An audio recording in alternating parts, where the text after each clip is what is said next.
राधे राधे दोस्तों, हरे कृष्णा। आप सबका दिन शुभ और मंगलमय हो। आज फाल्गुन मास के कृष्ण पक्ष की तृतीया तिथि है और आज मैं आप सबको भगवान भोलेनाथ से जुड़ी हुई फाल्गुन मास की कथा सुनाने जा रही हूँ।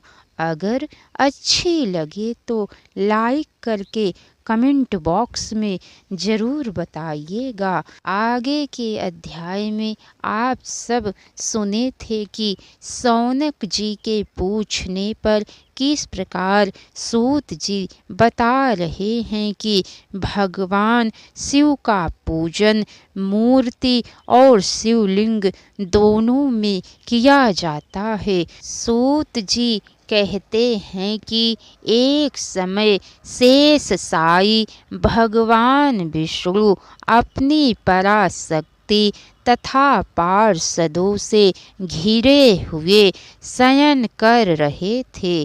उसी समय ब्रह्म वेत्याओं में श्रेष्ठ ब्रह्मा जी वहाँ पधारे तथा विष्णु से वार्ता करते हुए वाद विवाद करने लगे। वाद विवाद इतना बढ़ गया कि उसने भयंकर युद्ध का रूप धारण कर लिया। उस भयंकर युद्ध को देखकर देवता गण भयभीत होकर भगवान शंकर के पास कैलाश पहुँचे और उन्हें उससे अवगत कराया।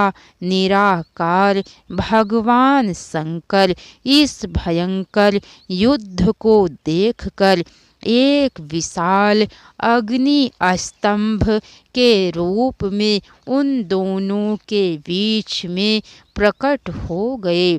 इस अद्भुत स्तंभ को देखकर ब्रह्मा विष्णु तथा अन्य सभी लोग आश्चर्यचकित हो गए। ब्रह्मा विष्णु दोनों ने इसकी ऊंचाई तथा जल की सीमा देखने का विचार किया। विष्णु शुकर का रूप धारण कर इसकी जड़ की खोज में नीचे की ओर चले। इसी प्रकार ब्रह्मा भी हंस का रूप धारण कर उसका अंत खोजने के लिए ऊपर की ओर चल पड़े। पाताल लोक को खोद कर बहुत दूर तक जाने पर भी विष्णु को उस अग्नि स्तंभ का आधार नहीं मिला। वे थक हार कर रणभूमि में वापस आ गए। दूसरी ओर ब्रह्मा जी ने आकाश मार्ग से जाते हुए मार्ग में एक अद्भुत केतकी केवड़े के पुष्प को गिरते हुए देखा। उस केतकी पुष्प ने ब्रह्मा जी से कहा, इस स्तंभ के आदि का कहीं पता नहीं है। आप उसे देखने की आशा छोड़ दें। ब्रह्मा जी ने केतकी पुष्प से निवेदन किया कि तुम मेरे साथ चलकर विष्णु के समक्ष यह कह देना कि ब्रह्मा जी ने इस स्तंभ का अंत देख लिया है। मैं इसका साक्षी हूँ। आपातकाल में मिथ्या भाषण का दोष नहीं है। केतकी ने वैसा ही किया। भगवान शंकर तो अंतर्यामी ही थे। उन्होंने विष्णु की सत्य निष्ठा से प्रसन्न होकर देवताओं के समक्ष उन्हें अपनी समानता प्रदान की तथा ब्रह्मा जी से कहा, हे ब्रह्मन, तुमने असत्य का आश्रय लिया है, इसीलिए संसार में तुम्हारा सत्कार नहीं होगा और तुम्हारे मंदिर नहीं बनेंगे तथा पूजनो उत्सव आदि भी नहीं होंगे।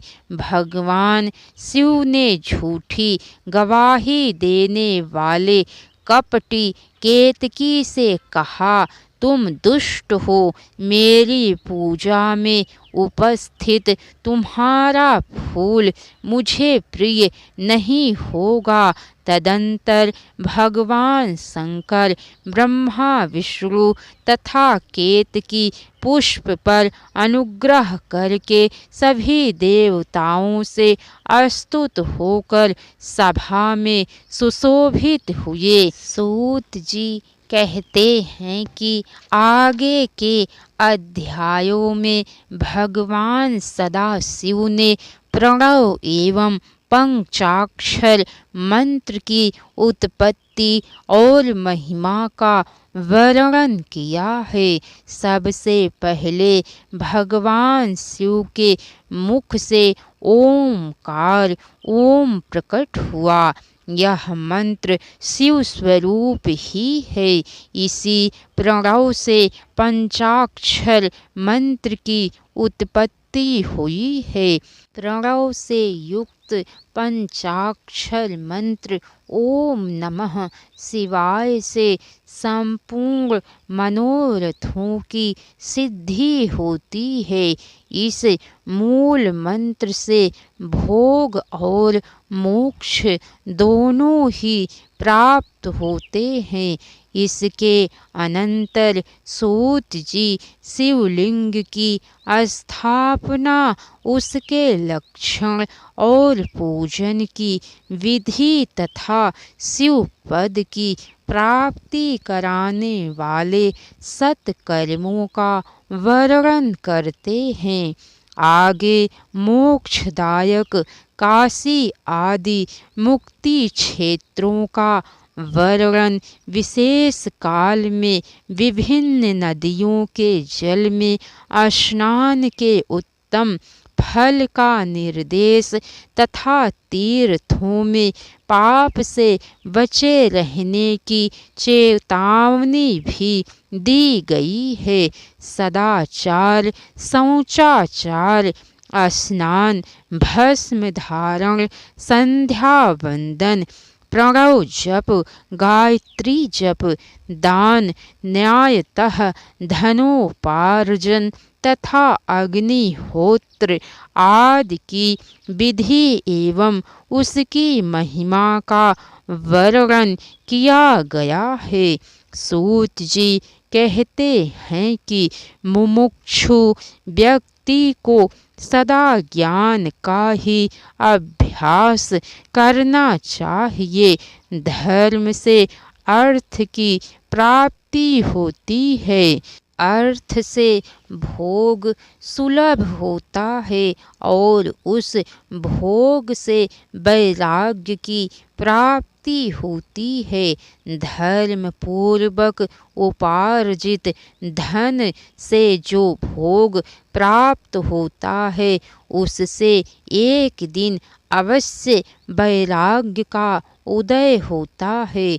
धर्म के विपरीत अधर्म से उपार्जित धन द्वारा जो भोग प्राप्त होता है, उससे भोगों के प्रति आसक्ति उत्पन्न होती है। ईश्वर अर्पण बुद्धि से यज्ञ दान कर्म करके मनुष्य मोक्ष फल का भागी होता है। सूत जी कहते हैं कि भगवती उमा जगत की माता हैं और भगवान सदाशिव जगत के पिता। जो इनकी सेवा करता है, उस पुत्र पर इन दोनों माता पिता की कृपा नित्य अधिकाधिक बढ़ती रहती है। वे उसे अपना आंतरिक ऐश्वर्य प्रदान करते हैं। अतः आंतरिक आनंद की प्राप्ति के लिए शिवलिंग को माता पिता का स्वरूप मानकर उसकी पूजा करनी चाहिए। भक्ति पूर्वक की गई शिव पूजा मनुष्यों को पुनर्जन्म से छुटकारा दिलाती है। शिव भक्त की पूजा से भगवान शिव बहुत प्रसन्न होते हैं। शिव भक्त साक्षात शिव स्वरूप ही है।